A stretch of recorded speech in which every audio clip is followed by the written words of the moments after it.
Le bip incessant des machines était la seule bande-son de mon monde. Et dans ce monde blanc, stérile, ma fille, donnait des coups de pied indifférente au chaos que Julien avait semé.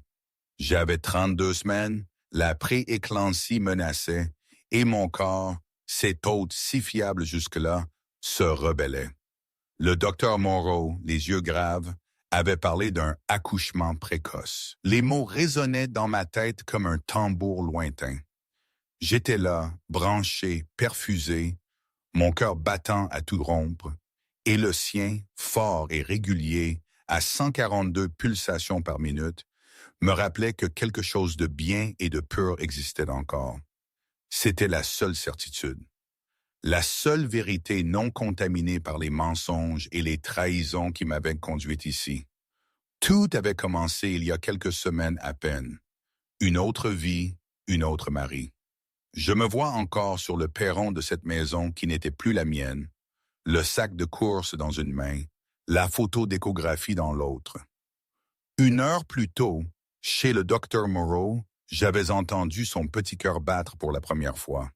Ce whoosh-whoosh régulier, si rassurant. J'avais même demandé un tirage supplémentaire pour surprendre Julien au dîner. Son plat préféré, des pâtes. Et cette petite photo punaisée sur le frigo. Le plan parfait. J'ai essayé la clé. Elle n'est pas rentrée. Je l'ai refaite tourner, juste au cas où, comme une idiote qui espère que la réalité se pliera à sa volonté. Rien. La porte est restée fermée, et puis Julien est apparu encadré par le chambranle. Un costume anthracite que je n'avais jamais vu.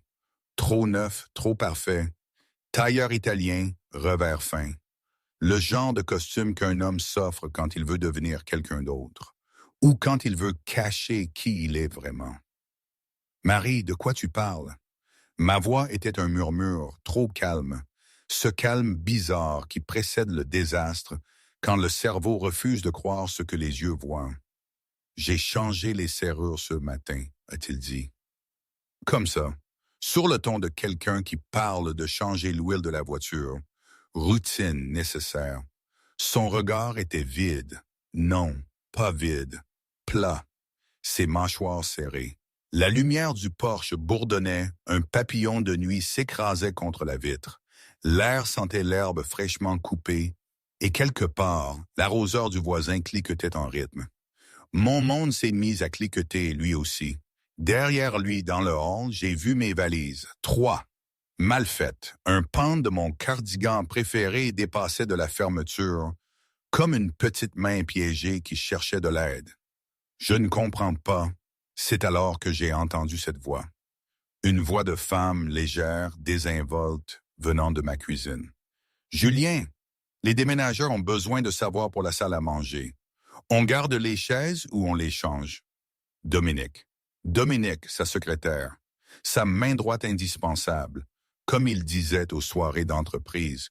Combien de fois je l'avais entendu au téléphone quand il travaillait de la maison? 1000 fois. Mon ventre s'est durci, une crampe sourde a traversé mon abdomen. C'était ça, les contractions de Braxton Hicks, la réponse du stress. Mon corps au moins comprenait ce que mon esprit s'obstinait à rejeter. « Depuis combien de temps? » ai-je chuchoté. Julien a croisé les bras. Ce n'est pas pertinent. « Depuis combien de temps, Julien? » J'étais malheureux depuis des années, Marie. La grossesse était une erreur. Nous le savons tous les deux. Dominique et moi, nous avons une entente. Elle me comprend d'une manière que tu n'as jamais pu. La photo de l'échographie était toujours dans ma main. Je voulais la scotcher sur le frigo. Je voulais préparer ses pâtes préférées. Je voulais lui dire que le bébé grandissait parfaitement, en pleine forme. J'ai regardé l'image granuleuse, un petit profil, un nez, une main recroquevillée près d'un menton. Mon téléphone a vibré.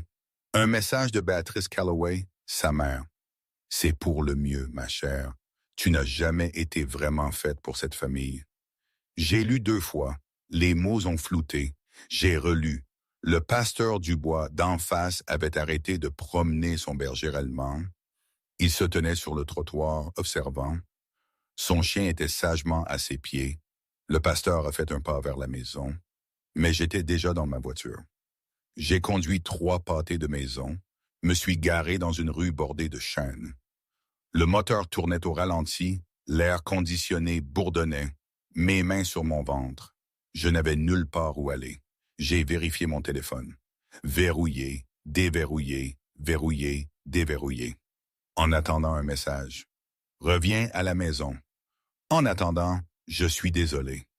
En attendant l'appel qui me dirait que tout ça n'était qu'une blague cruelle, un cauchemar dont j'allais me réveiller. Le téléphone est resté noir. J'ai compté les minutes sur l'horloge du tableau de bord. 11 minutes. Puis j'ai appelé Sophie Mercier, ma meilleure amie depuis l'université. Ma voix était cassée, étrangère.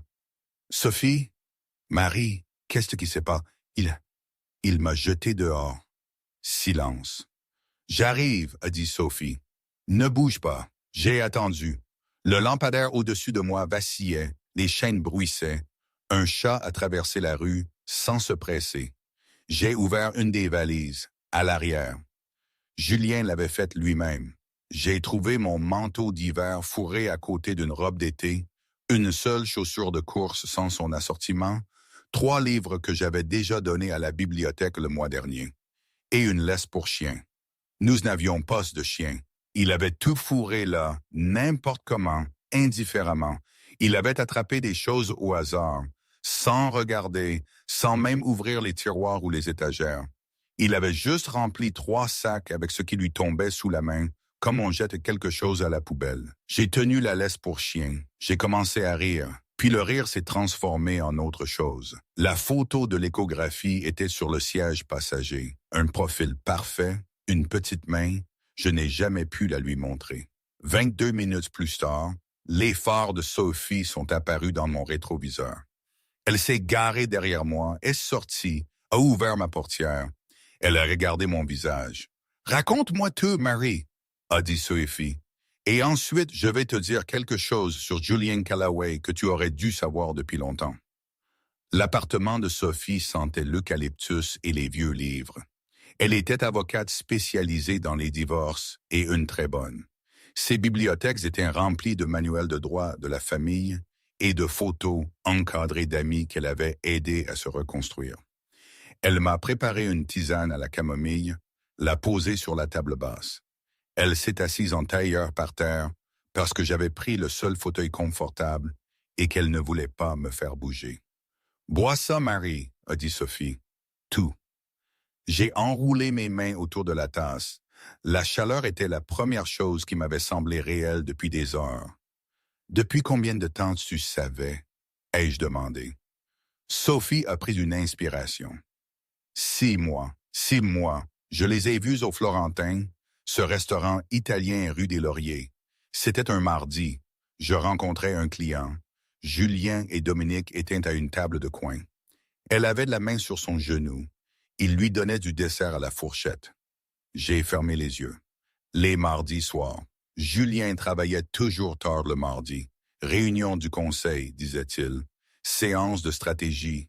Dîners importants avec des investisseurs. J'avais cru chaque mot.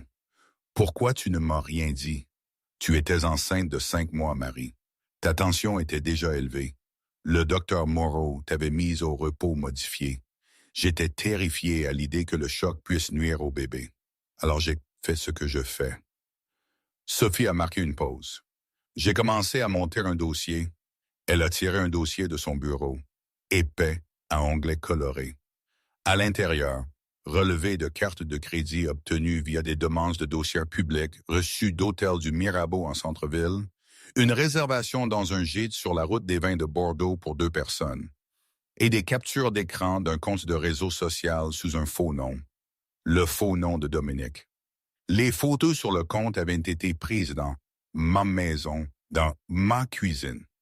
L'une montrait Dominique portant ma robe de chambre, celle en coton gaufré blanc avec mes initiales brodées, un cadeau de ma mère avant qu'elle ne parte. Les photos étaient datées. La plus ancienne remontait à 14 mois.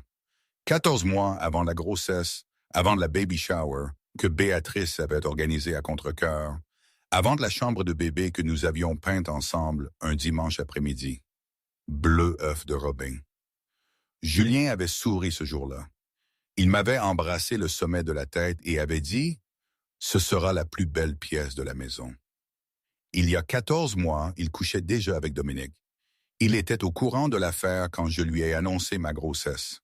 Il s'était tenu dans notre salle de bain, moi tenant le test d'une main tremblante. Il avait pleuré. Il avait dit « Oh mon Dieu, nous allons être une famille ». Il avait versé du cidre pétillant parce que je ne pouvais pas boire de champagne. Tout cela en couchant avec sa secrétaire. Mon Dieu, ai-je murmuré, pas une prière, une expiration. Je savais, quelque part au fond de moi, je savais. Chaque fois qu'il posait son téléphone face caché sur la table, chaque fois qu'il rentrait avec une odeur de savon différente, chaque fois qu'il disait « Ne m'attends pas », je savais. J'ai pressé mes paumes contre mes yeux. Je ne suis pas folle, ai-je dit. Ma voix était basse et dure. Je n'ai jamais été folle. Chaque instinct que j'ai douté, chaque pressentiment que j'ai étouffé, tout était vrai. Sophie m'a laissé me poser. Elle n'a pas cherché à me réconforter ou à me donner une stratégie. Elle a juste laissé la vérité s'installer. Après un long moment, j'ai posé la question qui me taraudait depuis le poche. Pourquoi moi? Pourquoi m'a-t-il épousé? Je suis graphiste indépendante. Je n'ai jamais eu d'argent. Mon père est parti quand j'avais 8 ans. Ma mère m'a élevé seule avec un salaire d'infirmière. Il n'y a rien à gagner à être avec moi. Sophie s'est penchée en avant, ses yeux se sont plissés comme quand elle tournait autour de quelque chose lors des dépositions. C'est la partie que je n'ai pas encore comprise, a-t-elle dit. Julien t'a courtisé, Marie. Durement. Tu te souviens du gala de charité? Il t'a trouvé. Il s'est renseigné sur ton travail, sur ta famille, sur ton père. Je me suis souvenu du gala. C'était il y a 3 ans. Je dessinais les invitations pour l'événement. Julien m'avait approché près de la table de vente aux enchères silencieuses. Il était charmant, précis. Il posait des questions que personne d'autre n'avait pris la peine de poser. Où as-tu grandi? Que fait ton père? As-tu des frères et sœurs? Es-tu proche de ta famille? À l'époque, j'avais pensé qu'il était vraiment intéressé. Maintenant, ces questions me semblaient être un entretien d'embauche, une enquête de fond déguisée en flirt. Il t'a ciblé, a dit Sophie. J'en suis sûr. Je ne sais juste pas encore pourquoi. Cette nuit-là, je n'ai pas pu dormir. J'étais allongé dans le lit d'amis de Sophie. Les draps sentaient la lavande. Le bébé tapait contre mes côtes. J'ai pris mon téléphone, j'ai fait défiler de vieilles photos. Notre mariage. La lune de miel à Aix-en-Provence. L'annonce de la grossesse. La main de Julien sur mon ventre, son sourire. J'ai zoomé sur ses yeux. J'ai cherché le mensonge. Était-il là, dans les photos de mariage, le jour où nous avons emménagé, le matin où il m'avait apporté le petit déjeuner au lit en disant « Tu es tout mon monde ». J'ai supprimé 3 photos, puis les ai récupérées du dossier supprimé. Je les ai supprimées à nouveau, récupérées à nouveau. J'ai posé le téléphone face contre terre sur la table de chevet. Je l'ai repris. Je l'ai posé. À minuit, le téléphone de Sophie a vibré dans la pièce voisine. Je l'ai entendu se lever, la déplacer et prononcer un mot que les avocats spécialisés dans les divorces ne devraient probablement pas prononcer à voix haute. Sophie est apparue dans l'embrasure de la porte, le visage tendu. Julien vient de déposer une requête d'urgence. Il réclame la maison, les 2 voitures, tous les comptes joints. Elle a marqué une pause. Et Marie, il a listé les motifs du divorce comme abandonne. Il dit que tu l'as quitté. Le ventilateur de plafond tournait au-dessus du lit. Tourne, tourne, tourne. Un papillon de nuit s'était introduit et tournait autour de la lumière. Il m'a jeté dehors, ai-je dit. Il a changé les serrures pendant que j'étais chez le médecin. Je sais, et nous allons le prouver. Mais pour l'instant, sur papier, Julien Calloway dit à la cour que sa femme enceinte l'a abandonné.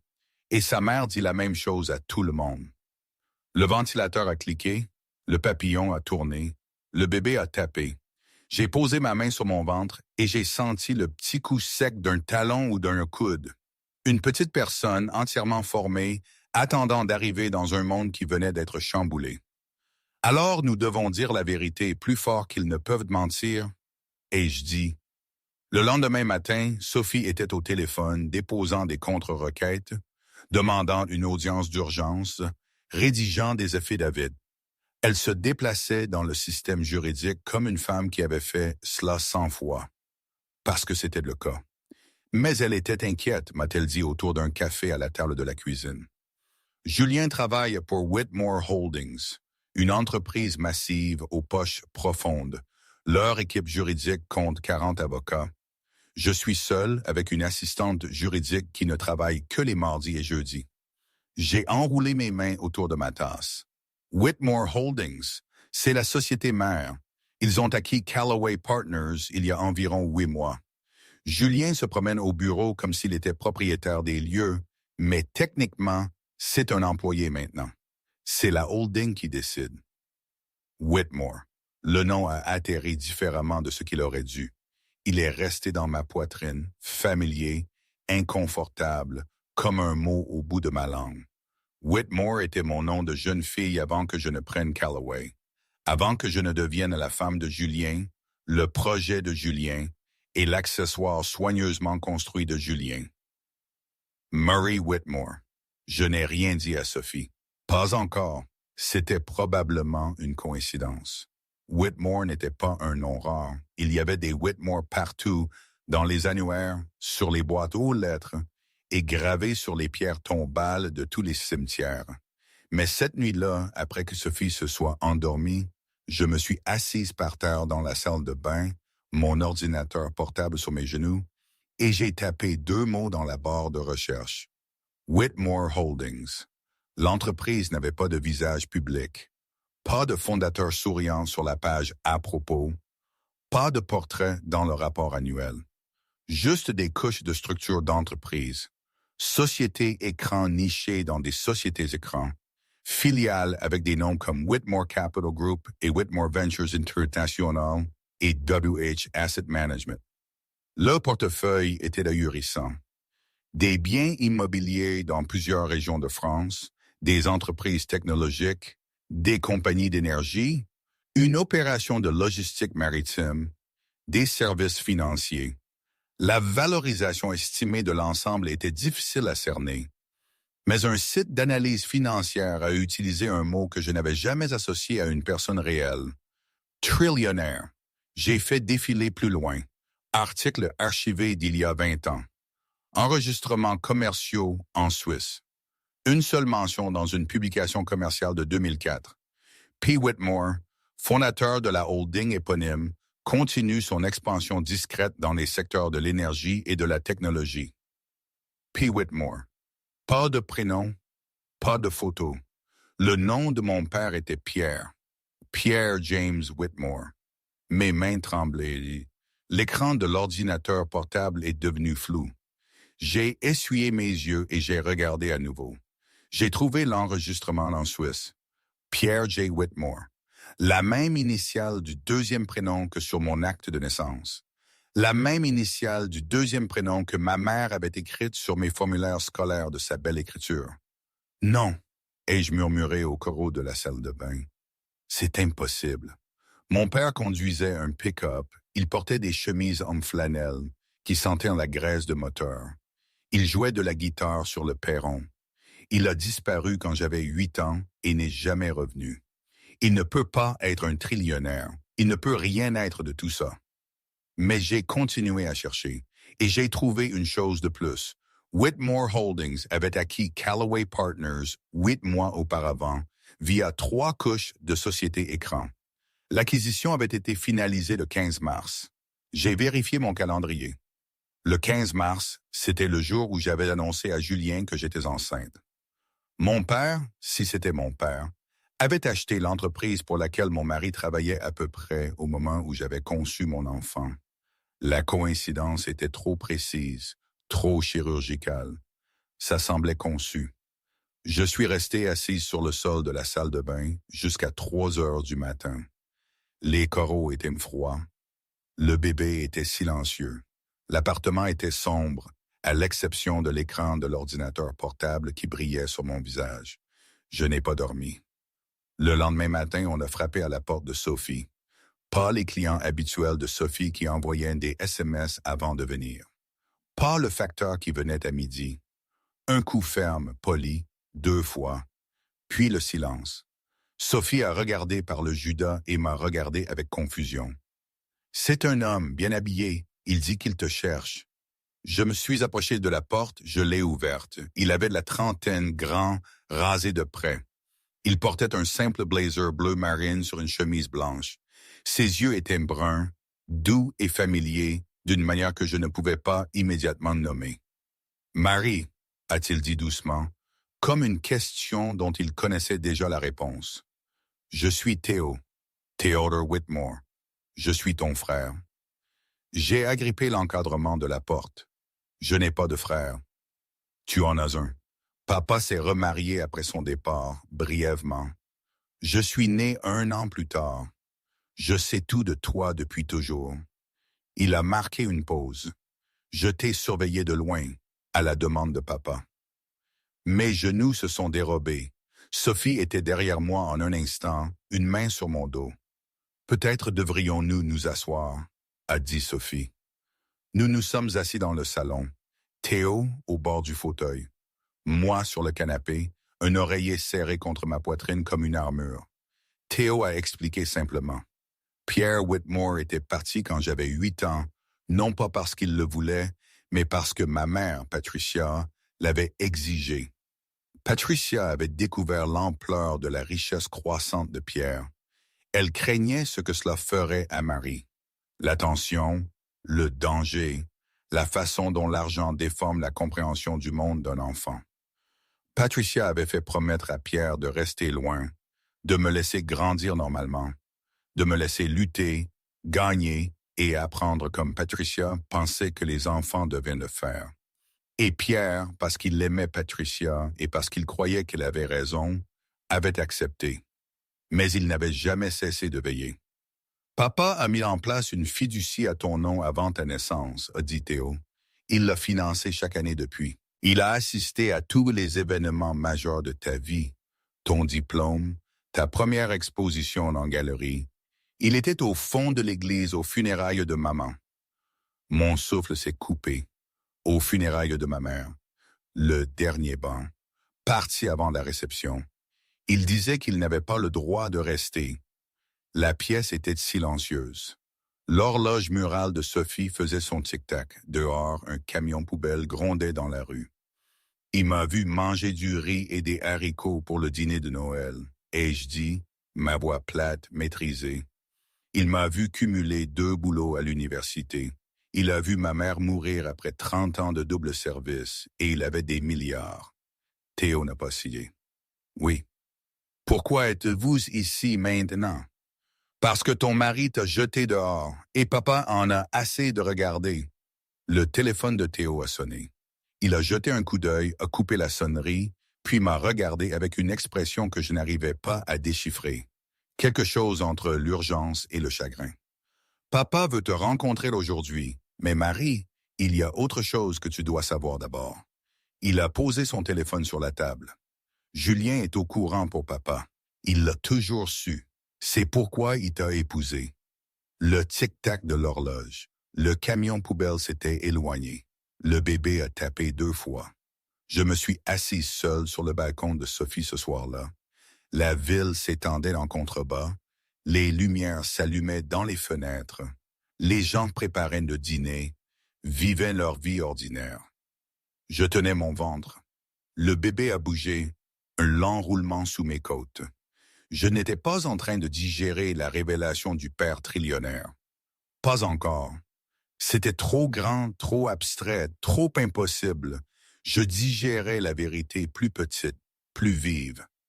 Mon père avait été là, pas là, observant, sans toucher, présent dans son absence et absent dans sa présence pendant 22 ans. Je pensais à ma mère, Patricia Whitmore, devenue Patricia James après le divorce, qui faisait des services de 12 heures à l'hôpital Saint-Joseph, qui rentrait en sentant l'antiseptique et le café d'hôpital, qui m'aidait avec l'algèbre à la table de la cuisine et s'endormait assise, trop fatiguée pour marcher jusqu'à son lit. Ma mère avait choisi cette vie, choisi la lutte plutôt que le confort, l'indépendance plutôt que la dépendance, et Pierre l'avait laissé faire. Je ne savais pas si c'était de l'amour ou de la lâcheté, peut-être les deux. Je n'ai pas pleuré, j'étais trop confuse pour pleurer. Je suis juste restée assise et le bébé a de nouveau tapé et les lumières de la ville se sont allumées une par une, comme des étoiles qui s'épanouissaient lentement. La réunion avec Théo a continué le lendemain matin. Sophie nous a tous fait asseoir à la table de la cuisine comme des gens civilisés. Elle a servi du jus d'orange et du pain grillé. Personne n'a mangé. Théo a ouvert son ordinateur portable. Il avait des dossiers organisés, datés, codés par couleur. Il était méthodique d'une manière qui ne me rappelait personne de ma famille. Puis j'ai réalisé qu'il avait probablement appris cela de Pierre. « Julien ne t'a pas rencontré par hasard », a commencé Théo. Il y a 3 ans, il a approché la société de papa pour un capital d'investissement. Callaway Partners était en difficulté. Julien avait besoin de liquidité. Il a soumis une proposition à Whitmore Holdings. Elle a été rejetée. « Pourquoi ?» a demandé Sophie. « Parce que les données financières étaient gonflées. Julien fraudait déjà avant l'acquisition. L'équipe de papa l'a signalé immédiatement. » Théo a affiché une chronologie sur son écran. 2 mois après le rejet, Julien a engagé un détective privé. Le rapport du détective est dans ce dossier. Il a tourné l'ordinateur portable vers moi. Le sujet de l'enquête, c'était moi. J'ai lu la première page. Mon nom, mon adresse, mon lieu de travail, le nom et le lieu de travail de ma mère. Le nom de mon père et une section surlignée en bas. Fille étrange de Pierre J. Whitmore, fondateur et seul propriétaire de Whitmore Holdings. Le sujet semble ignorer l'identité ou la fortune de son père. Il savait tout avant votre premier rendez-vous, a dit Théo. Le gala de charité où vous vous êtes rencontrés, il s'est arrangé pour être sur la liste des invités. Il a découvert que tu dessinais les invitations et il s'est positionné près de la table des enchères parce que c'est là que l'organisateur de l'événement lui avait dit que tu serais. Je me suis souvenu de cette nuit-là, la façon dont Julien était apparu à mes côtés, comme attiré par la gravité, la façon dont il m'avait posé des questions sur ma famille avec tant de chaleur, tant d'intérêt, la façon dont il s'était penché quand j'avais parlé du départ de mon père, la sympathie dans ses yeux, la main sur mon épaule. Il m'a épousé pour avoir un accès, ai-je dit. Pas une question. Il pensait qu'épouser la fille de Pierre Whitmore lui ouvrirait des portes. Il s'attendait à ce que papa revienne dans ta vie à un moment donné. Il se positionnait pour être le gendre d'un trillionnaire. Sophie s'est penchée en avant, mais Pierre n'est pas revenu. Non, alors Julien a changé de stratégie. Quand le mariage n'a pas produit l'accès aux entreprises qu'il voulait, il a commencé à détourner des fonds de Callaway Partners. De petites sommes au début. Contrats redirigés, honoraires de consultation fantôme.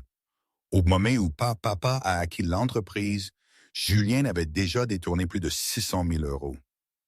Attendez, ai-je dit en levant la main. Pierre a acquis l'entreprise? Théo a hoché la tête. Il y a 8 mois.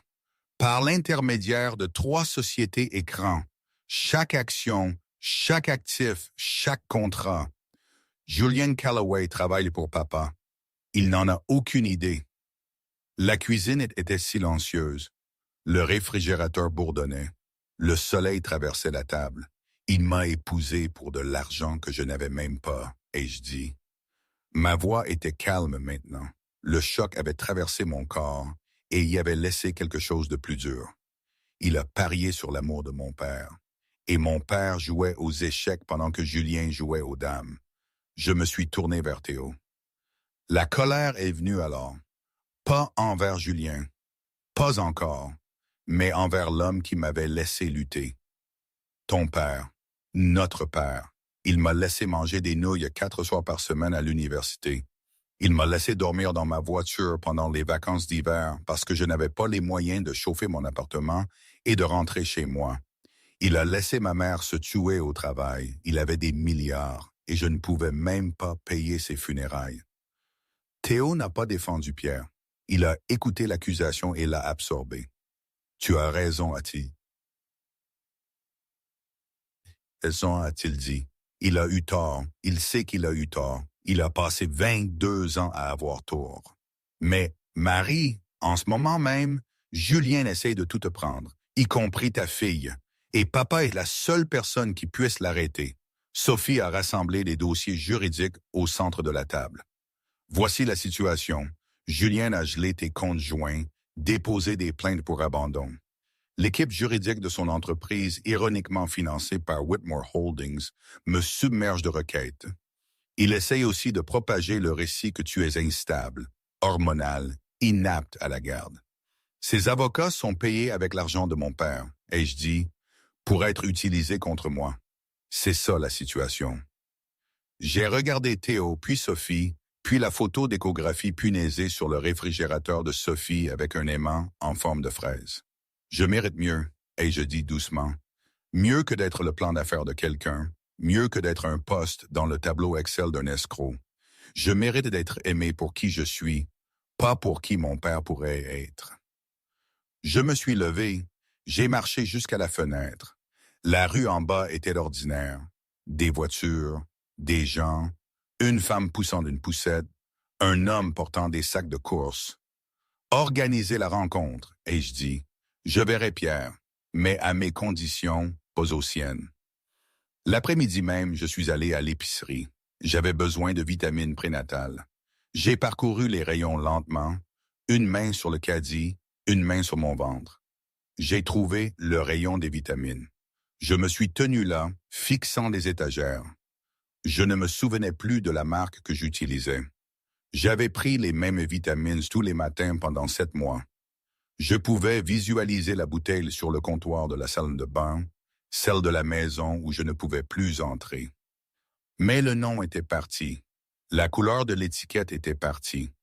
Tout était parti, sauf la rangée de bouteilles identiques qui me regardaient. Les larmes sont tombées dans le caddie en silence. Je ne les ai pas essuyées. Une femme en blouse s'est arrêtée à côté de moi. « Ça va, ma belle? »« Oui, » ai-je dit. « Je vais bien, merci. » Je n'allais pas bien. J'ai acheté la mauvaise marque, je ne l'ai pas remarqué avant d'être de retour dans l'appartement de Sophie, tenant la bouteille inconnue, lisant une étiquette qui appartenait à la routine de quelqu'un d'autre. Je les ai prises quand même. Le bébé ne se souciait pas des marques. Ce soir-là, Julien a appelé. Son nom sur l'écran m'a retourné l'estomac. « Signe l'accord, Marie. » Sa voix était douce, rodée, celle qu'il utilisait en salle de conférence. « Prends les 30 000 € et tire-toi. Tu n'as aucun bien, aucun revenu, aucune famille. Ne rends pas ça moche. » J'ai failli accepter. L'épuisement était insupportable. Enceinte de 7 mois, vivant sur le canapé de ma meilleure amie, me battant contre un homme aux ressources illimitées et sans conscience. Puis Théo m'a envoyé un SMS. Une photo. C'était Pierre assis dans ce qui semblait être un bureau modeste. Bureau en bois, chaise simple. Au mur derrière lui, une photo encadrée. J'ai plissé les yeux, zoomé. C'était moi à ma remise de diplôme universitaire, robe et toque, souriant à quelqu'un dans le public que je ne pouvais pas voir. Il était là, au dernier rang. Ce jour-là, j'avais regardé la foule et ressenti l'absence de ma famille comme un courant d'air froid. Ma mère travaillait. Je n'avais personne dans les gradins. Mais il était là. Je ne le savais juste pas. Je n'ai pas répondu à Julien. Le pasteur Dubois a appelé le lendemain matin. Sa voix était grave et délibérée, une voix habituée à parler aux gens en crise. « Madame Calloway, j'étais là mardi soir.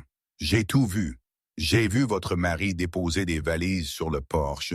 Je vous ai vu rentrer de ce qui semblait être un rendez-vous médical. Je vous ai vu partir en détresse. J'ai vécu aller des Tilleuls pendant 31 ans et je n'ai jamais rien vu de tel. Je me suis assise au bord du lit d'amis de Sophie. « Pourquoi m'appelez-vous, pasteur? » Parce que Béatrice Calloway raconte une histoire très différente et je ne supporte pas les menteurs. Il avait déjà parlé à 3 voisins. Les Anderson au numéro 44 qui avaient vu Julien emporter des cartons avant mon arrivée. Le professeur à la retraite au numéro 48 qui avait entendu Julien crier par la fenêtre ouverte. Et le facteur qui avait remarqué les serrures changer cet après-midi-là. Je le mettrai par écrit, a dit le pasteur Dubois. Je le dirai sous serment.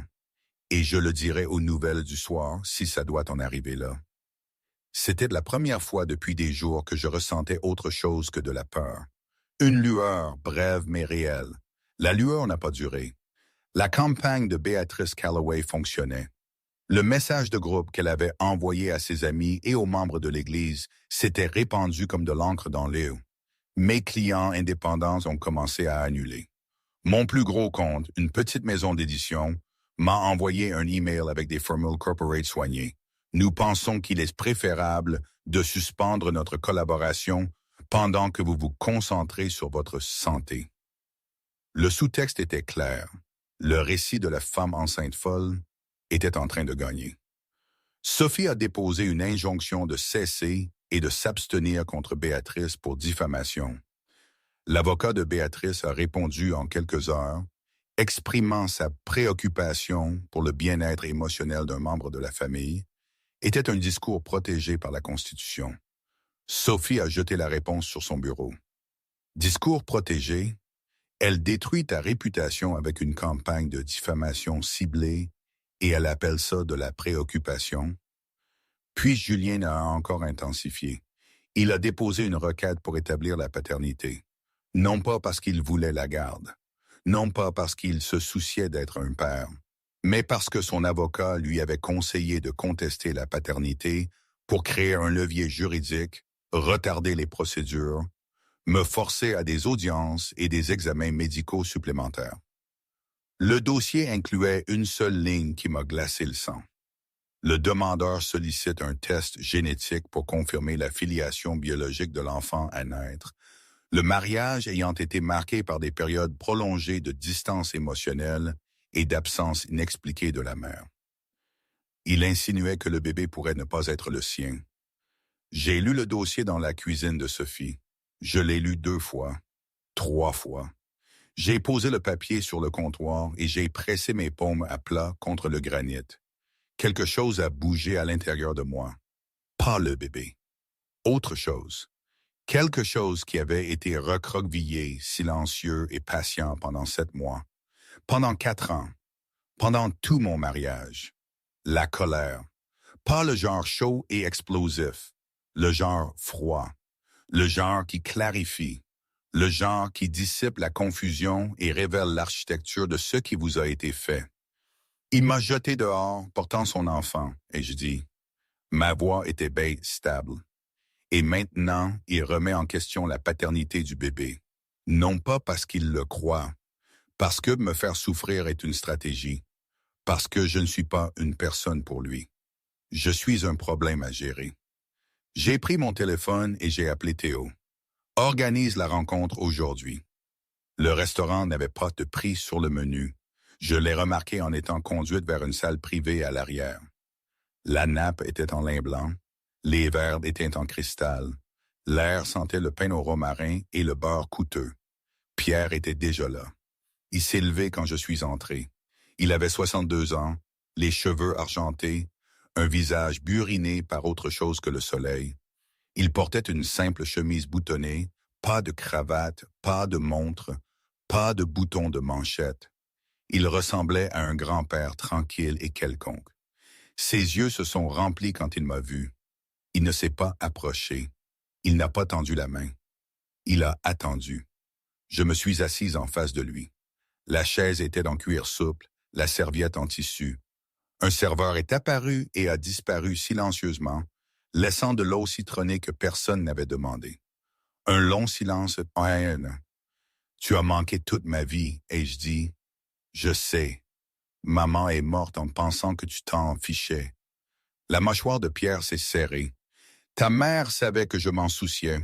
C'est pour ça qu'elle m'a demandé de rester loin. Elle voulait que tu aies une vie normale, loin de... Il a regardé autour de la pièce. Le cristal, le lin, les serveurs invisibles. Tout ça. Une vie normale? Ai-je répété. C'est ce que tu appelles grandir pauvre. Travailler en double service, manger du riz et des haricots à Noël? Ta mère était de la personne la plus forte que j'ai jamais connue. Elle croyait que la lutte forgeait le caractère. Elle n'avait pas tort. Elle s'est tuée au travail, Pierre, littéralement, morte à 58 ans d'une insuffisance cardiaque parce qu'elle n'a jamais pris un jour de congé. Tu aurais pu aider. Tu aurais pu lui faciliter la vie. Elle ne m'aurait pas laissé faire. J'ai essayé. J'ai envoyé de l'argent. Elle le renvoyait à chaque fois. Elle a dit que si je voulais aider, je devais rester loin et la laisser t'élever à sa manière. Ils sont restés silencieux. La nourriture est arrivée. Aucun d'eux n'y a touché. Pierre m'a raconté des choses, des petites choses, les dessins au crayon que j'avais faits en deuxième année. Ma mère les lui envoyait dans une enveloppe sans adresse de retour, qu'il était sur le parking de l'hôpital quand je m'étais fait enlever l'appendice à 12 ans, qu'il était assis au dernier rang de ma remise de diplôme universitaire dans une veste empruntée pour ne pas se faire remarquer, qu'il avait lu chaque article que j'avais écrit pour le journal universitaire. Je ne lui ai pas pardonné. Je ne pouvais pas. Pas aujourd'hui, peut-être jamais. Mais j'ai écouté. Et écouter pour l'instant suffisait. Le bébé a tapé fort. Ma main s'est posée sur mon ventre. Pierre a vu le mouvement. Son expression s'est brisée un instant. Sa mâchoire s'est contractée. Il a baissé les yeux vers son assiette intacte. Je ne le laisserai rien te prendre d'autre, a dit Pierre. Ni Julien, ni sa mère, ni personne. J'ai passé 22 ans à te faire défaut de la manière dont ta mère me l'avait demandé. J'en ai assez de te faire défaut. Alors qu'ils quittaient le restaurant, une femme les a rencontrés dans le hall. La quarantaine, un costume élégant, des yeux vifs. Elle tenait un dossier en cuir estampillé d'un W argenté. « Marie, voici Margot Hilaire », a dit Pierre. Elle gère le côté opérationnel de Whitmore Holdings. Margot a tendu la main. Sa poignée était ferme, son sourire bref et professionnel. Ce sont les relevés financiers complets de Callaway Partners pour les 2 derniers exercices fiscaux, a-t-elle dit en tendant le dossier à Marie. Chaque transaction, chaque décaissement, chaque poste. Elle a fait une pause, laissant le poids du dossier s'installer dans mes mains. Votre mari détourne des fonds de sa propre entreprise depuis 26 mois.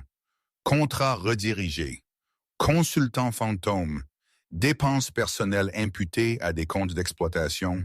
Le total s'élève à un peu plus de 600 000 €. Margot a regardé Pierre puis moi.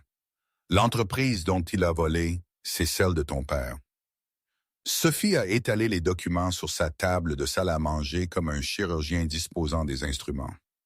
Relevé financier, relevé bancaire, virement bancaire, mémo interne, une piste papier si claire qu'elle aurait pu être écrite en néon. Ce n'est pas seulement des munitions pour le divorce, a dit Sophie. Elle m'a regardé avec l'expression qu'elle portait lorsqu'une affaire passait de civil à criminel. C'est de la fraude et certains de ces virements traversent les frontières, ce qui en fait une affaire fédérale. Je me suis tenu à la fenêtre. Le soleil de fin d'après-midi créait de longues ombres sur le tapis. Mon reflet était à peine visible dans la vitre. Une femme enceinte de 7 mois, debout dans l'appartement de quelqu'un d'autre, regardant les ruines de son mariage sur une table de salle à manger. « Qu'est-ce qu'on en fait ?» ai-je demandé. Sophie a décrit 2 voies. La première consistait à utiliser les preuves comme levier dans le divorce. Forcer Julien à un accord à mes conditions. Rapide, propre, dévastateur. La seconde consistait à laisser la procédure suivre son cours par les voies officielles. Audit d'entreprise, enquête criminelle. Un processus plus lent, mais plus approfondi, plus public, plus permanent. Je veux les 2, ai-je dit.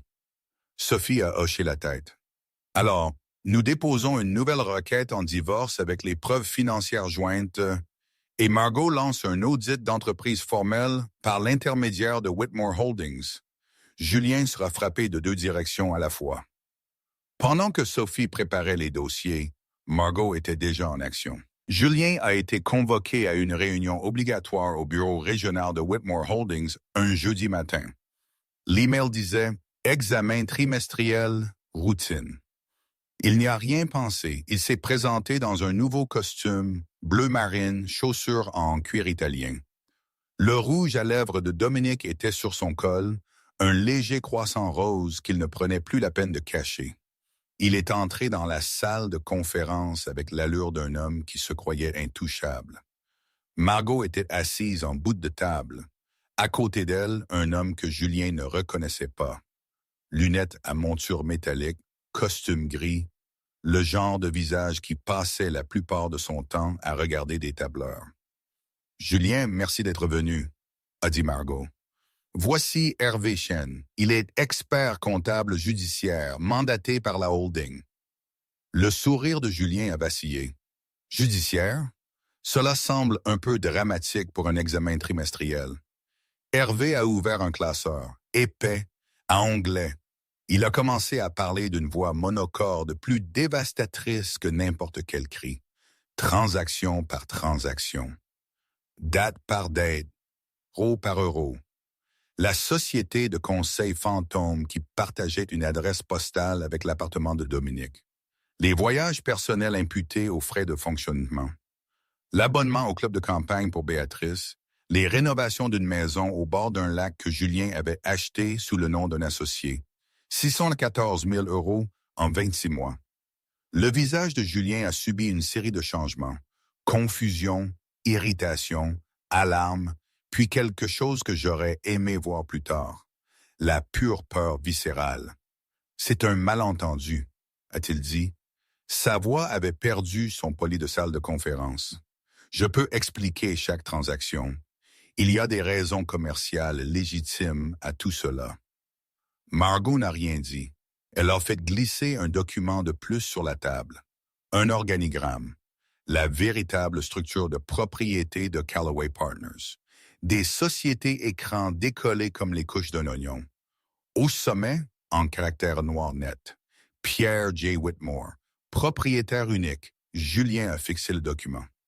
Whitmore, a-t-il dit, comme dans... Margot a laissé le silence répondre. La couleur a drainé le visage de Julien comme de l'eau d'un verre brisé. Sa bouche s'est ouverte, fermée, ouverte à nouveau.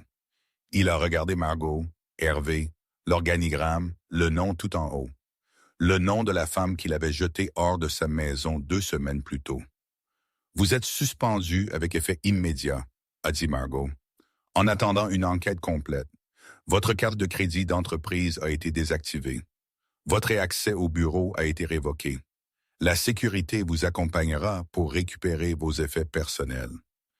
Julien est resté assis dans sa voiture dans le parking souterrain pendant 45 minutes.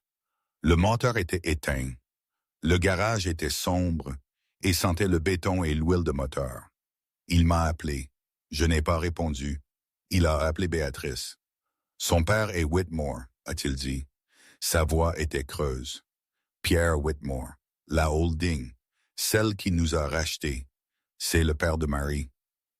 Béatrice est restée silencieuse longtemps. Qu'est-ce que tu veux dire, son père? Elle nous a dit que son père l'avait abandonné. Oui, mais il est revenu et il possède tout.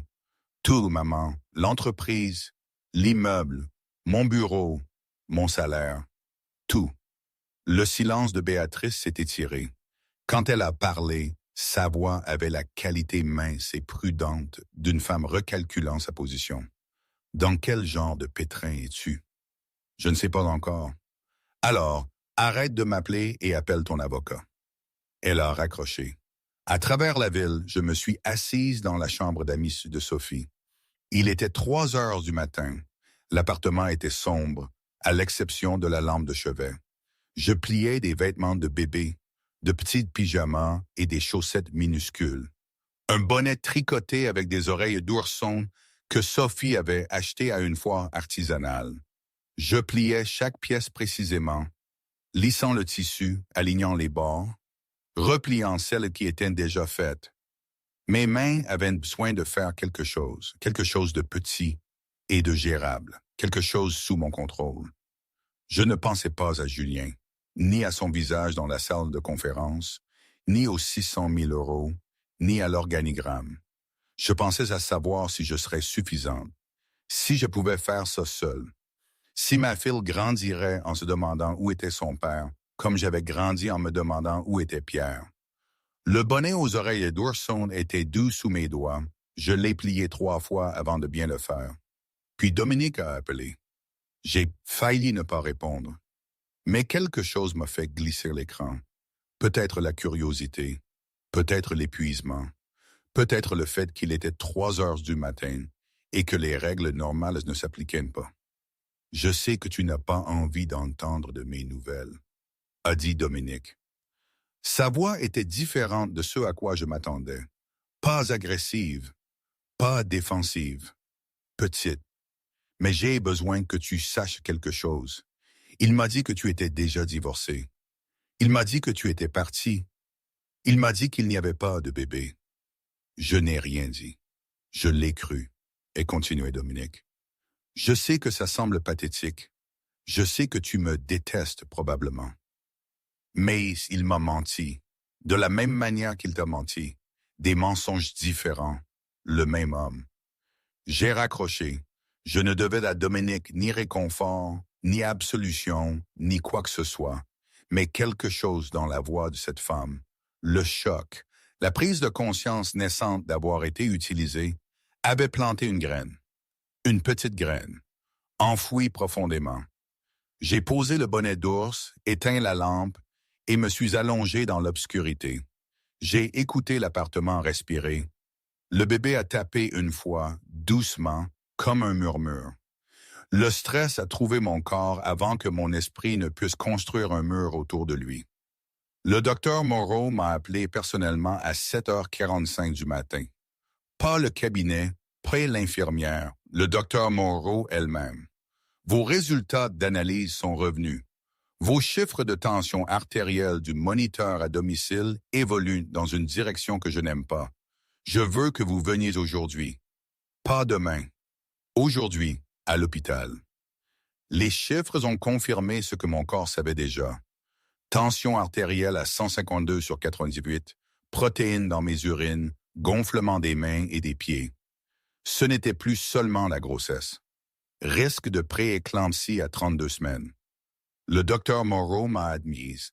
Des moniteurs ont été attachés. Une perfusion posée. La chambre était blanche et beige et sentait l'antiseptique et l'anxiété. Nous devons maîtriser ça, a dit le docteur Moreau. Sa voix était douce, mais ses yeux étaient sérieux. Le bébé est en bonne santé pour le moment. Votre placenta fonctionne bien. Mais si votre tension artérielle continue de grimper, nous pourrions avoir une discussion sur un accouchement précoce. Je me suis allongé sur le lit d'hôpital. Les moniteurs émettaient des bips réguliers. Le battement de cœur de mon bébé remplissait la pièce, un galop rapide et puissant, 142 battements par minute. La chose la plus fiable de mon monde. Mon téléphone était sur la table de chevet. 47 SMS. De Sophie, de Théo, de mes clients indépendants, certains annulant, d'autres envoyant des vœux maladroits. De Béatrice Calloway, dont j'ai lu le message parce que je ne pouvais pas m'en empêcher. J'espère que tu es heureuse. Tu as ruiné la vie de mon fils. Aucun message de Julien. Pas un seul. L'homme qui m'avait jeté dehors alors que je portais son enfant. L'homme qui contestait la paternité de cet enfant dans des documents judiciaires. L'homme qui avait orchestré toute notre relation comme une stratégie financière. Il n'avait pas pu se donner la peine d'envoyer un seul SMS pour demander si j'étais vivante. À 2 heures du matin, une infirmière est venue vérifier mes constantes. Jeune, fatiguée, des yeux gentils derrière un masque chirurgical bleu. « Comment vous sentez-vous? » « Effrayé, ai-je avoué. C'était la première fois que je le disais à voix haute. L'infirmière a ajusté le brassard de tension, a lu les chiffres, a pris une note. « Votre bébé est fort payé, a-t-elle dit. Elle a souri. « tout comme la femme qui la porte. La porte? J'ai cligné des yeux. La porte? Les yeux de l'infirmière se sont élargis. Oh, je suis désolé, vous ne saviez pas. Je l'ai vue sur le dossier. C'est une fille. La pièce était silencieuse. Les moniteurs bipaient. La lumière fluorescente bourdonnait. Une fille. J'allais avoir une fille. J'ai posé mes 2 mains sur mon ventre. J'ai senti le bébé bouger. Un lent roulement. Un étirement. Une petite personne se tournant dans son sommeil. Je ne laisserai pas la première histoire de ma fille être que sa mère a été jetée, ai-je murmuré. Pas à l'infirmière, à personne, à moi-même, à la petite fille endormie en moi. Théo est arrivé le matin. Il s'est assis sur la chaise à côté du lit et n'a rien dit d'inspirant. N'a pas offert de platitude. Ne m'a pas dit que ça irait. Il m'a tenu la main pendant que les moniteurs bipaient, que la perfusion goûtait et que l'hôpital bougeait autour d'eux comme une machine qui ne s'arrêtait jamais. Il a apporté un livre de mots croisés. Nous en avons fait 3 en silence. 7 lettres, qui signifient persister. J'ai écrit « endurer ». L'audience était dans 2 jours. Sophie a appelé de sa voiture entre 2 dépôts de dossiers. L'équipe juridique de Julien soutient que les actions de Pierre constituent du harcèlement et de l'intimidation. Il présente Marie comme la marionnette d'un milliardaire vindicatif qui utilise ses ressources pour détruire un mari ordinaire. La juge assignée à l'audience avait été signalée par les recherches de Sophie, une ancienne partenaire de golf du défunt mari de Béatrice Calloway. Pas une disqualification automatique, mais pas idéale. Sophie s'est battue. Elle a présenté des preuves, des témoins, des données financières, mais la juge était prudente. Elle a ordonné un gel temporaire de toute action d'entreprise contre Julien en attendant un examen complet. Le coup d'échec de Pierre était bloqué, temporairement. Mais bloqué, j'ai reçu la nouvelle dans mon lit d'hôpital. Le brassard de tension s'est resserré sur mon bras. Le chiffre a grimpé, 158 sur 100. Pierre a appelé. Sa voix était calme, contrôlée. La voix d'un homme qui avait navigué dans 1000 batailles d'entreprise et n'en avait perdu aucune. Ce n'est qu'une bataille, pas la guerre. Il panique. Les gens qui paniquent font des erreurs. Nous attendons. Je suis dans un lit d'hôpital, Pierre. Ma tension artérielle est au plafond. Ma fille pourrait arriver plus tôt. Je n'ai pas le temps d'attendre. Silence sur la ligne. Puis, doucement, je sais. Je suis désolé. J'ai rempli un formulaire d'hôpital ce soir-là. Contact d'urgence. Mon stylo s'est déplacé automatiquement pour écrire Julien Calloway. Mémoire musculaire. 4 ans d'entraînement. Je me suis arrêté. J'ai regardé le nom, à moitié formé sur la ligne. Je l'ai barré si fort que le stylo a déchiré le papier. J'ai écrit Sophie Mercier. J'ai regardé le nom barré longtemps, le fantôme d'un mari que je n'avais jamais vraiment eu. Le pasteur Dubois est venu l'après-midi suivant. Il a apporté des marguerites de son jardin et une déclaration notariée dans une enveloppe cartonnée. J'ai écrit exactement ce que j'ai vu ce soir-là, a-t-il dit. Il a placé l'enveloppe sur ma table de chevet. Date, heure, conditions météorologiques, les valises sur le porche, votre mari debout dans l'embrasure de la porte. Vous arrivant d'un rendez-vous médical, 3 voisins ont accepté de corroborer. Madame Anderson, Monsieur Petrie, le facteur, Duval. Il s'est assis. Son berger allemand, a-t-il expliqué en s'excusant, l'attendait dans la voiture. Cette femme, Béatrice, dit aux gens que vous êtes partis, a-t-il dit. J'ai regardé votre mari déposer vos affaires sur la pelouse pendant que vous rentriez de chez le médecin.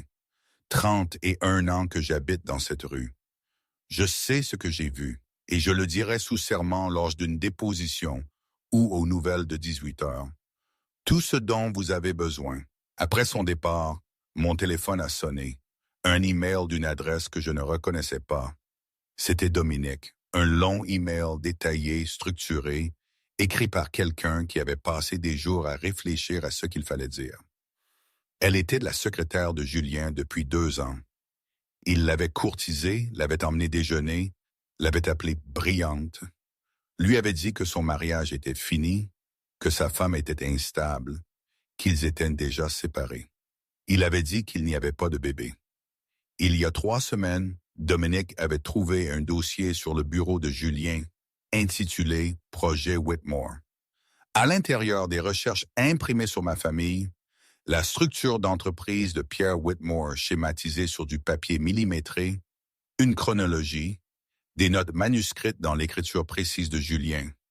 Phase 1, courtisation. Phase 2, mariage. Phase 3, levier connexion Whitmore. Phase 4, extraction de valeur. Dominique n'avait pas compris à l'époque.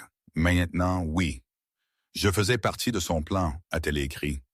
Pas une personne, un accessoire, la secrétaire séduisante à son bras pour la vie d'exécutive qu'il construisait sur de l'argent volé et un mariage manipulé. Je suis prête à témoigner de tout ce que je vous ai dit. Et il y avait une chose de plus. Au bas de l'email, un fichier audio. J'ai appuyé sur lecture. La voix de Julien. Claire, confiante, la voix qu'il utilisait en réunion, la voix que j'avais autrefois trouvée attirante. Compte. Marie n'a jamais été le plan. Marie était le point d'accès. Une fois que j'aurai ce dont j'ai besoin de la société de son père, elle est dehors. Le bébé n'a fait que compliquer la chronologie. L'enregistrement s'est terminé. La chambre d'hôpital était silencieuse. Les moniteurs bipaient. La perfusion goûtait. Je l'ai rejoué encore et encore. 3 fois. Puis j'ai posé le téléphone, j'ai mis mes mains sur mon ventre, j'ai senti ma fille bouger. Et quelque chose à l'intérieur de Mary Whitmore, la porte, quelque chose qui s'était courbé pendant des mois, des années, toute une vie, ne s'est pas brisé. Ça s'est redressé. Le docteur Moreau m'a libéré 4 jours plus tard. Tension artérielle stabilisée, bébé en bonne santé. Ordre strict, réduire le stress, se reposer, revenir immédiatement si les symptômes réapparaissaient. Je suis retourné à l'appartement de Sophie. Je me suis assise sur le canapé. J'ai regardé la photo d'échographie sur le réfrigérateur. J'ai regardé les dossiers juridiques sur la table de la salle à manger. J'ai regardé le fichier audio sur mon téléphone. J'ai écouté l'enregistrement de Julien une fois de plus. Calmement, comme un médecin lit une échographie. Clinique, évaluant, ne cherchant pas la douleur, cherchant l'information. Marie n'a jamais été le plan. Marie était le point d'accès. J'ai posé le téléphone. Je m'attendais à ce que l'enregistrement me fasse ressentir quelque chose de nouveau. Une dévastation, une rage, une rupture finale qui me détruirait ou me libérerait. Mais ce que j'ai ressenti, c'était de la clarté, claire et froide et nette. Je n'avais jamais été une femme. J'avais été un véhicule d'investissement, un moyen pour une fin. Un nom sur un document qui connectait Julian Calloway à l'argent de Pierre Whitmore. Tout le reste, la demande en mariage, le mariage, la chambre d'enfant peinte, les larmes de grossesse, n'était qu'une performance. Une longue escroquerie menée avec un véritable talent par un homme qui comprenait que les mensonges les plus convaincants sont ceux enveloppés dans de véritables émotions. J'ai appelé Pierre, j'ai pris une décision et je dis, j'écoute. Je ne veux pas que son entreprise soit détruite. Pas encore. Je ne veux pas qu'il soit arrêté. Pas encore. Je veux qu'il s'asseye dans ce tribunal et qu'il entende la vérité. Chaque mensonge, chaque manipulation, chaque euro, devant chaque personne qu'il a essayé d'impressionner. Je veux qu'il voie tout s'effondrer pendant qu'il porte ce costume italien et qu'il ne peut rien faire pour l'arrêter. Pierre est resté silencieux un instant. Nous pourrions mettre fin à ça discrètement. Un accord, un arrangement scellé. Il signe, s'en va. Tu n'entends plus jamais parler de lui. Discrètement, c'est ce sur quoi il compte.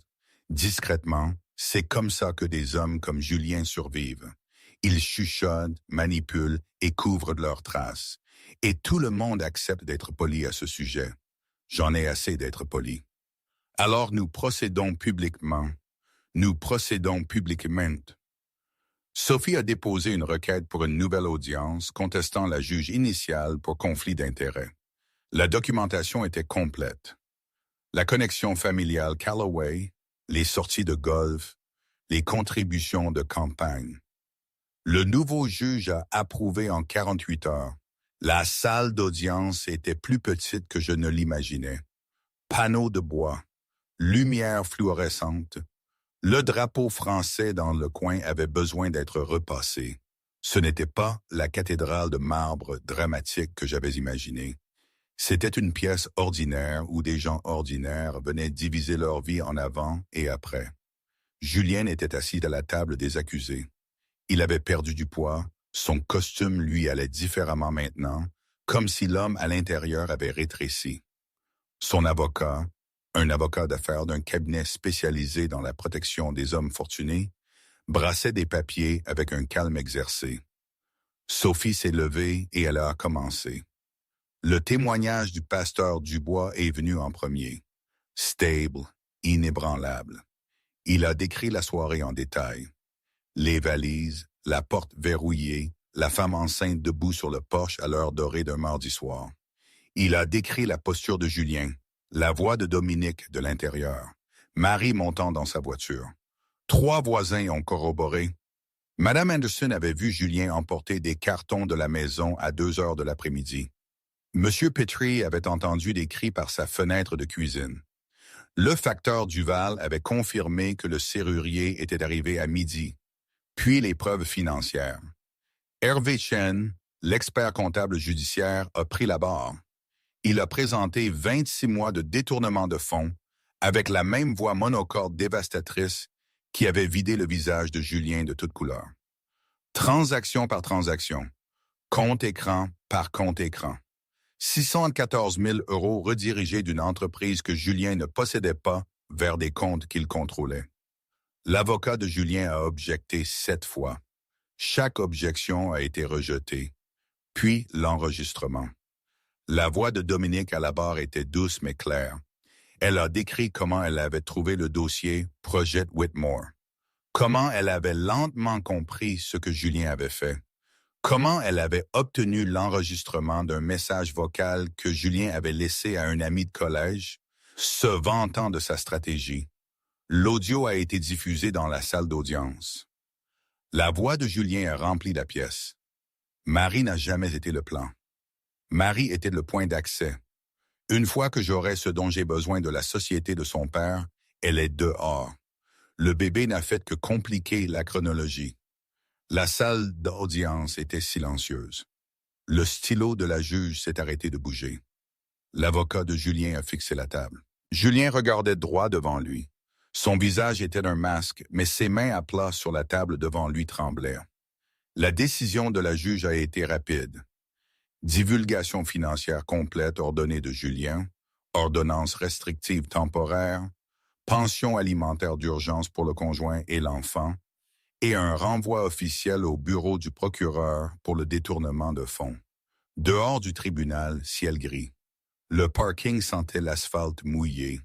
J'ai marché vers l'ascenseur, Sophie à mes côtés, Théo m'attendant à la voiture. Julien m'a rattrapé devant les ascenseurs.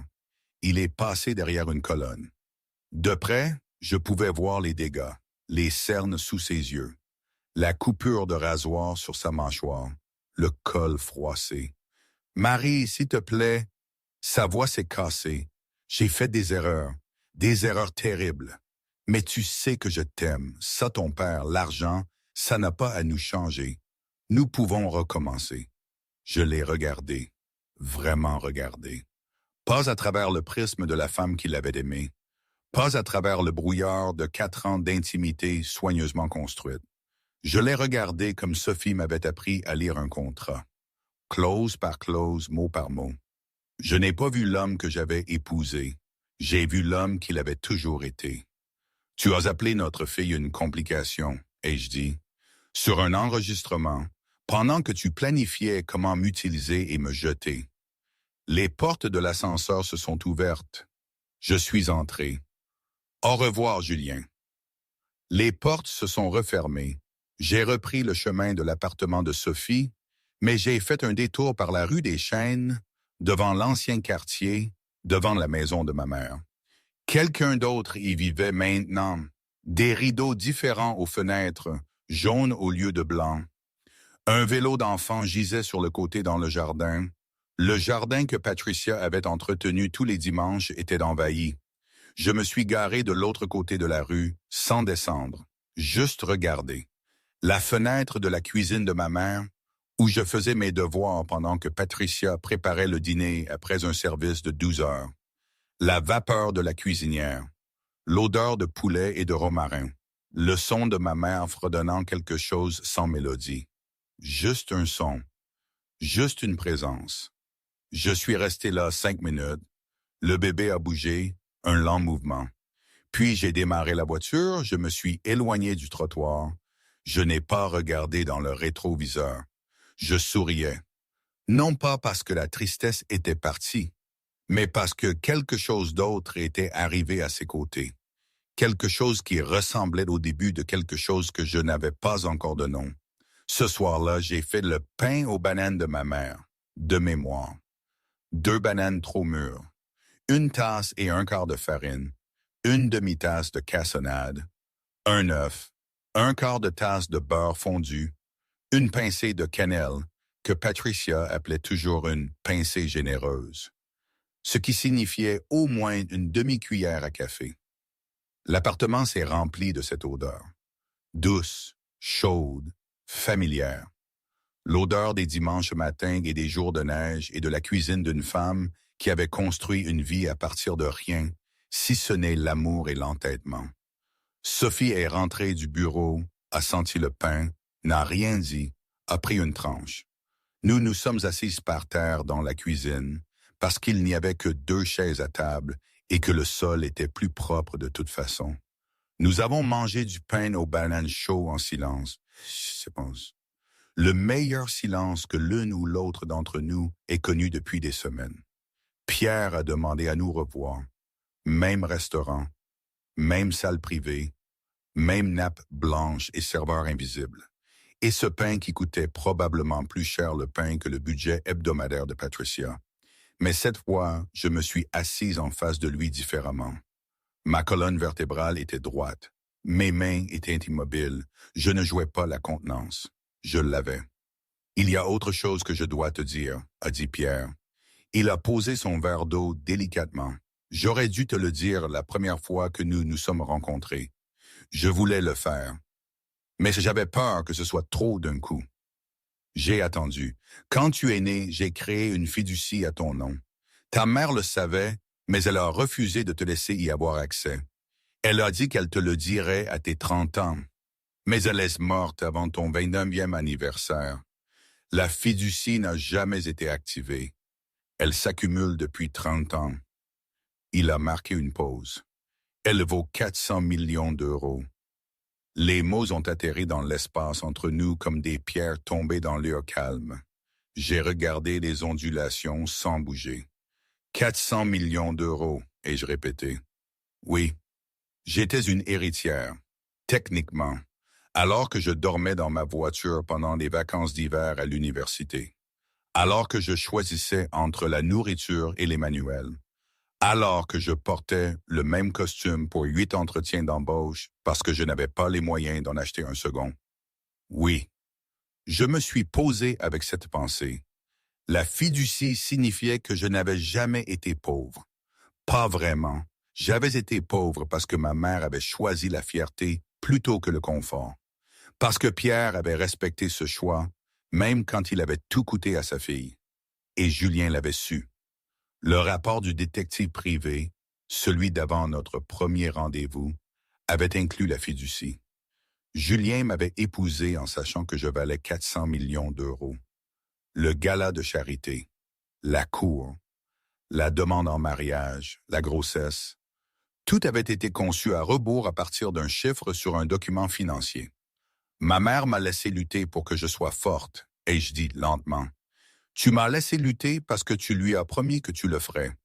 Julien m'a épousé parce que la lutte était temporaire et l'argent permanent. J'ai regardé Pierre. Tout le monde essayait de gérer ma vie et personne ne m'a demandé ce que je voulais. Pierre a hoché la tête. Il n'a pas discuté, n'a pas défendu, juste hoché la tête. Que veux-tu maintenant? A-t-il demandé. Je veux que ma fille grandisse en connaissant la vérité. Toute la vérité. L'argent, la pauvreté, les mensonges, l'amour. Je veux qu'elle décide par elle-même quel genre de vie construire. J'ai marqué une pause.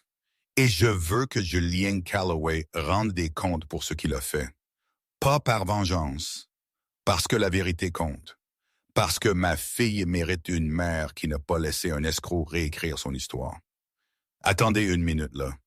Il faut que je mette ça au clair. Tout ce que je suis en train de vous raconter, cette histoire avec mon père, avec Julien, c'est juste tellement absurde quand j'y pense. Un homme qui vaut des milliards, qui t'a vu grandir de loin, qui laisse ta mère trimer jusqu'à l'épuisement. Et puis, il réapparaît comme un sauveur quand son ex-gendre se révèle être une ordure. Je veux dire, on est censé croire ça. Une princesse cachée que son père ultra riche protège dans l'ombre. Ça ressemble à un mauvais film, vous ne trouvez pas? Dans ma vie d'avant, celle où je galérais avec mes factures et où mes projets freelance prenaient l'eau, j'aurais juste rigolé si on m'avait raconté une pareille histoire. J'aurais dit, il n'y a pas de prince charmant qui arrive avec un compte en banque. Mais là, c'était la réalité, ou du moins une version tordue de la réalité. Et la réalité est souvent plus étrange que la fiction. On est d'accord? On a l'impression d'être dans un roman de guerre avec des rebondissements improbables. Mais qui suis-je pour juger ce qui est crédible ou non quand ma propre vie est devenue ce cirque? Enfin bref, reprenons. C'était vrai, malheureusement. Ou peut-être heureusement. Je ne sais toujours pas quoi en penser. La machinerie juridique s'est mise en marche avec la précision des systèmes conçus pour ce genre de jugement. Julien a été officiellement licencié de Calloway Partners. Son bureau a été vidé. Son badge désactivé. La sécurité l'a vu emporter une seule boîte à sa voiture. À l'intérieur, une lampe de bureau, une tasse de café, une photo encadrée de lui serrant la main de quelqu'un d'important lors d'une conférence. Pas de photo de Marie. Pas de photo du bébé. Le procureur a ouvert une enquête formelle pour détournement de fonds. Les procédures devant le grand jury ont été fixées. L'avocat d'affaires de Julien l'a lâché. Le cabinet a invoqué un conflit d'intérêts. La vraie raison était plus simple. Julien ne pouvait plus payer leurs honoraires. Sa dernière tentative désespérée a été les médias. Il a contacté une station d'information locale, a offert sa version de l'histoire. Un récit sympathique d'un mari ordinaire ciblé par un beau-père milliardaire vindicatif. David contre Goliath. Le petit écrasé par la machine. Mais le pasteur Dubois avait déjà appelé la même station. 3 voisins aussi. Dominique également, qui a fourni une copie de l'enregistrement et le dossier Projet Whitmore. L'histoire diffusée n'était pas la version de Julien. C'était celle de Marie. Pas l'histoire d'une file de milliardaires se vengeant. Pas l'histoire de guerres d'entreprises ou de titans financiers réglant leurs comptes. L'histoire d'une femme enceinte debout sur son propre porche à l'heure dorée d'un mardi soir, regardant son mari changer des serrures. Une femme qui n'avait rien ou pensait n'avoir rien et qui a trouvé son chemin.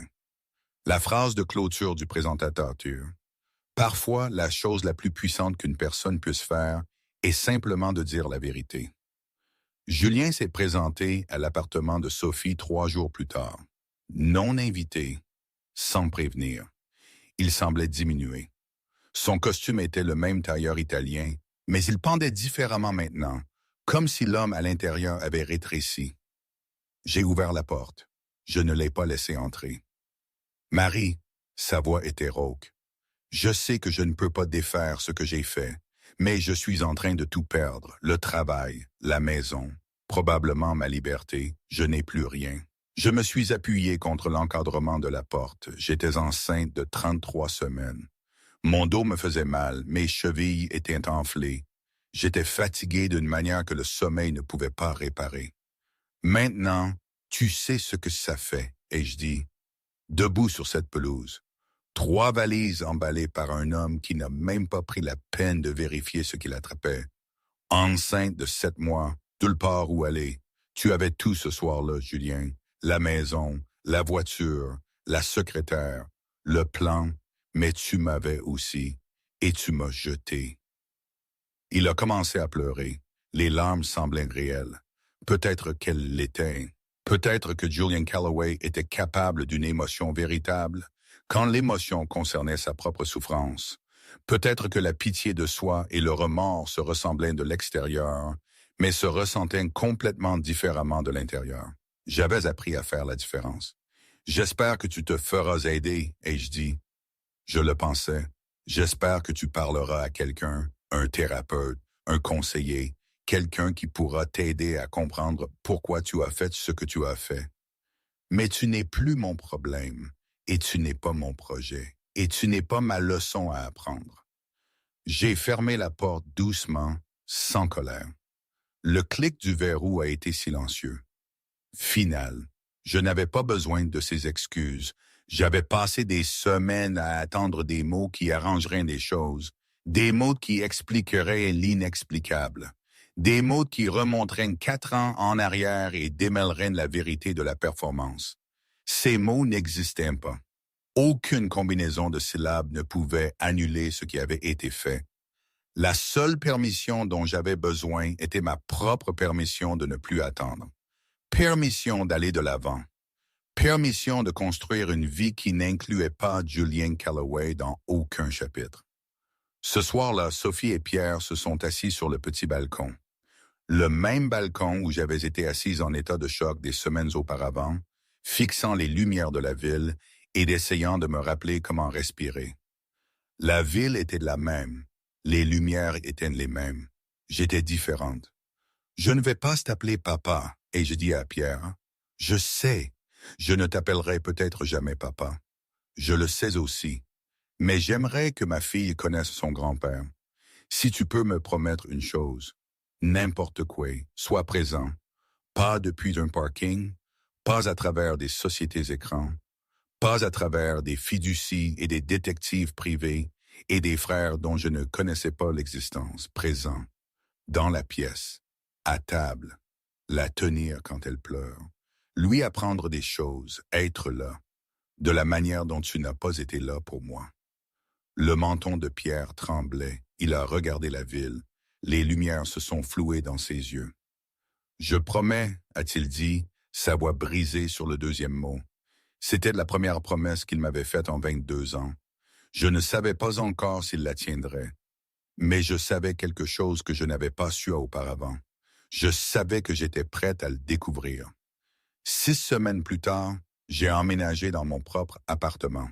C'était petit, une chambre, des parquets qui grinçaient dans le couloir, une fenêtre de cuisine orientée à l'est, ce qui signifiait du soleil le matin. Le loyer était payé avec l'argent de la fiducie. Mon premier retrait dans 30 ans. Juste le dépôt de garantie et le premier mois. Rien de plus. Je voulais gagner le reste. J'ai installé un bureau dans un coin du salon. Ordinateur portable. Écran. Tablette graphique. Mon entreprise indépendante, qui avait perdu des clients pendant la campagne de diffamation de Béatrice, se reconstruisait lentement.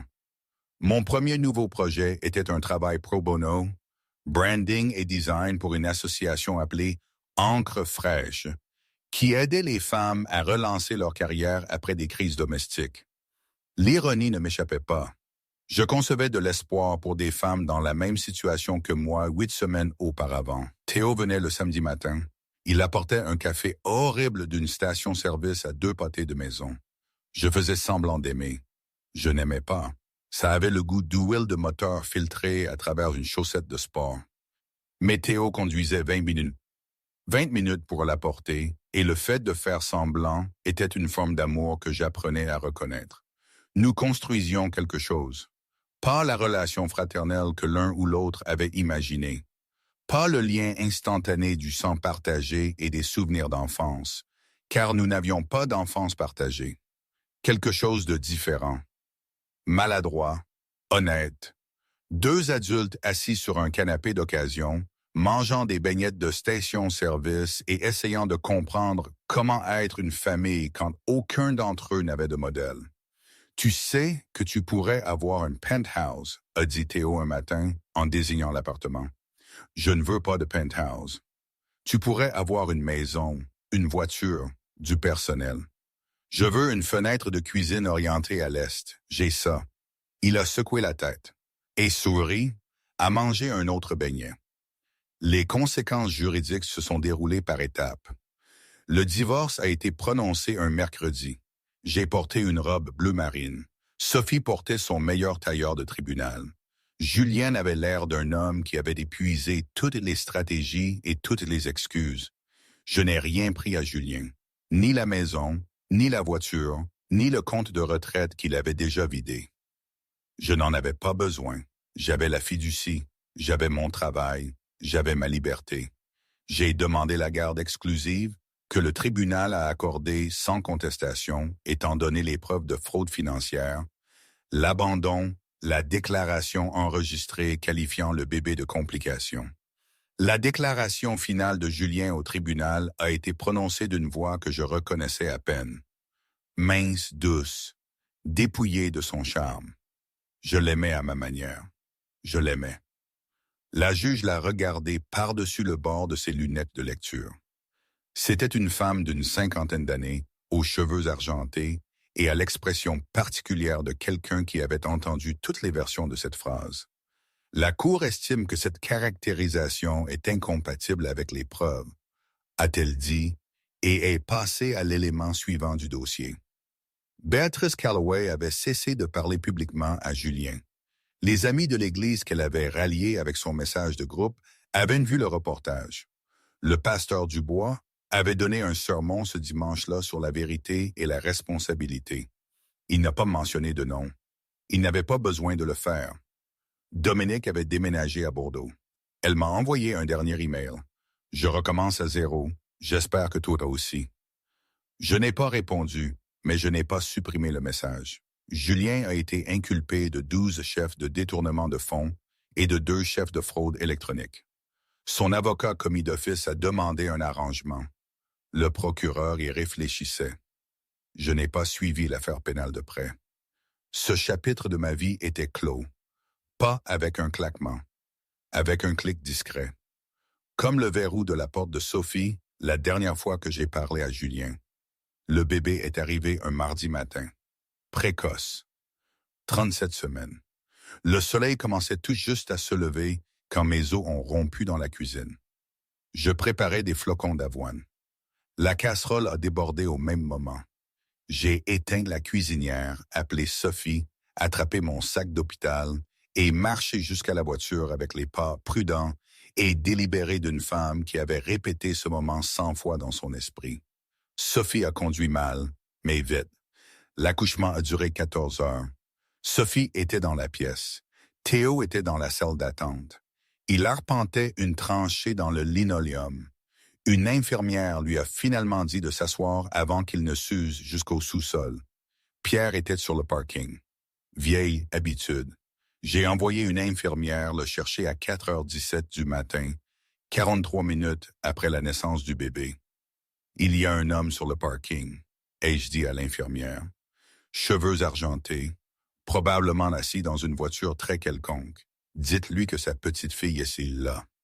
Pierre est entré dans la chambre d'hôpital comme un homme entre dans une cathédrale. Lentement, avec respect, peur de respirer trop fort.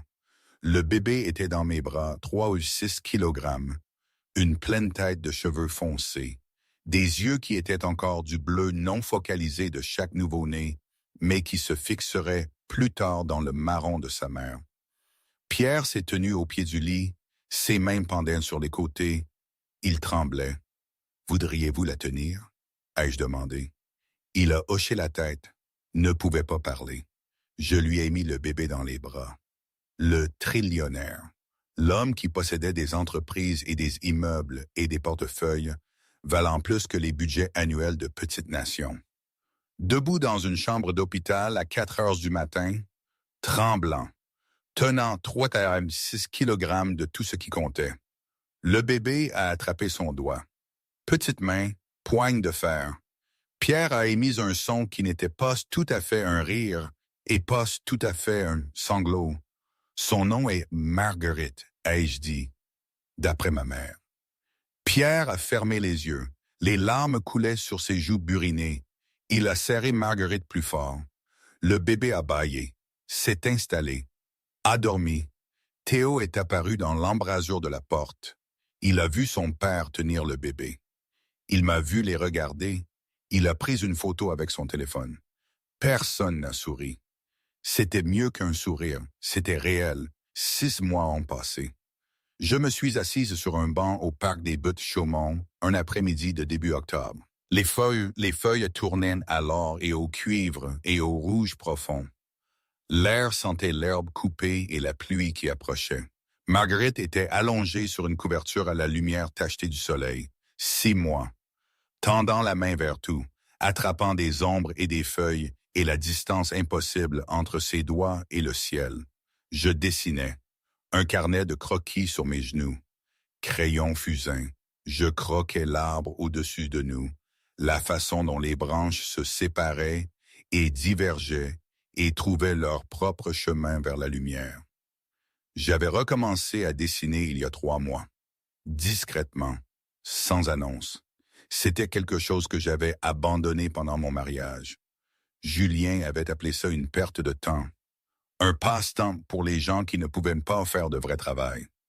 J'avais rangé mes crayons et mes carnets et la boîte de fusain que ma mère m'avait donnée pour mes 16 ans. Je les avais déballés la semaine après la naissance de Marguerite. Je les avais posés sur le bureau à côté de mon ordinateur portable. J'avais dessiné la vue de ma fenêtre de cuisine. Les toits, le château d'eau, la tranche de ciel qui virait au rose chaque matin. Ce n'était pas de l'art magnifique. Ce n'était pas censé l'être. C'était l'acte de créer quelque chose. L'acte de regarder le monde et d'en mettre une version sur papier. L'acte d'exister en tant que personne avec ses propres yeux, ses propres mains, sa propre façon de voir. Mon téléphone a vibré. Un SMS de Pierre.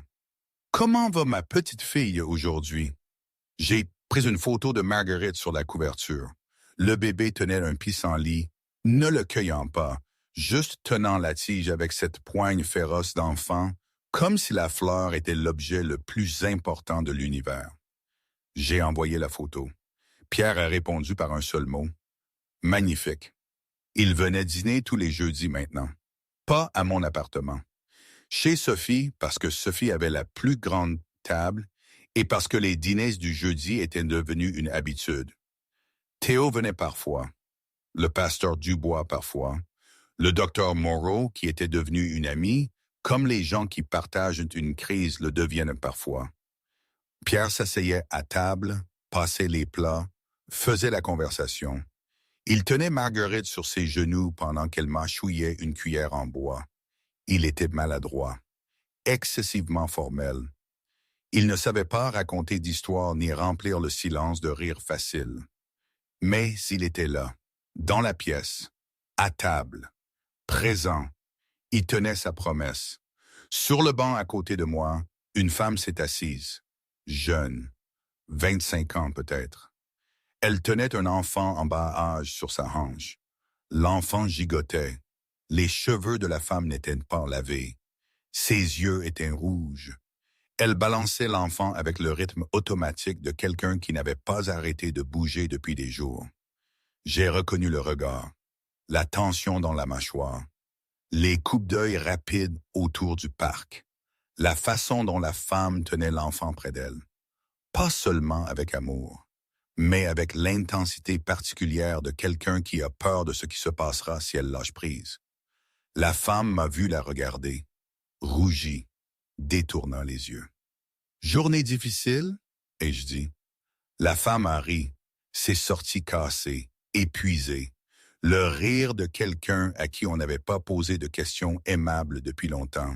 « Vous n'avez aucune idée, » a-t-elle dit. Je l'ai regardée. Ses yeux fatigués, ses cheveux sales, et l'enfant serrant un lapin en peluche qui avait connu des jours meilleurs. « En fait, ai-je dit, Je pourrais. La femme m'a regardé, vraiment regardé. Quelque chose est passé entre nous. Pas d'informations, pas de conseils, de la reconnaissance. L'acquiescement silencieux entre deux personnes qui ont parcouru la même route sombre et en sont sorties de l'autre côté, les mains pleines et les cœurs meurtris, mais battants. Je suis Marie, ai-je dit. Janine, c'est un joli lapin que votre fille a. Janine a souri, un vrai sourire cette fois, petit mais réel. Marguerite a fait un son sur la couverture, un babillage, une déclaration. Le bruit particulier que fait un enfant de 6 mois quand il a découvert quelque chose d'extraordinaire. Comme un pissenlit, ou une ombre, ou le fait que ses propres pieds existent. Je l'ai ramassé. Le bébé était chaud contre ma poitrine. Le pissenlit était toujours dans son poing. Je le tenais comme une torche. Aujourd'hui, honnêtement, je ne sais pas. Parfois, je pense que c'était la meilleure chose qui pouvait m'arriver. Parfois, je pense que j'ai fait une erreur en ne laissant pas Julien disparaître simplement. Et cette fiducie, cet argent que je n'ai jamais vraiment voulu, ça rend les choses encore plus compliquées. N'est-ce que pas? La vie est rarement une histoire avec un début clair et une fin nette, une morale sans ambiguïté. C'est un enchevêtrement de décisions, de regrets, de petits moments de grâce et de grandes trahisons. Mais c'est ma vie. Et pour la première fois, je la construis avec mes propres mains, pour elle, pour Marguerite. Et ça, c'est suffisant, pour l'instant.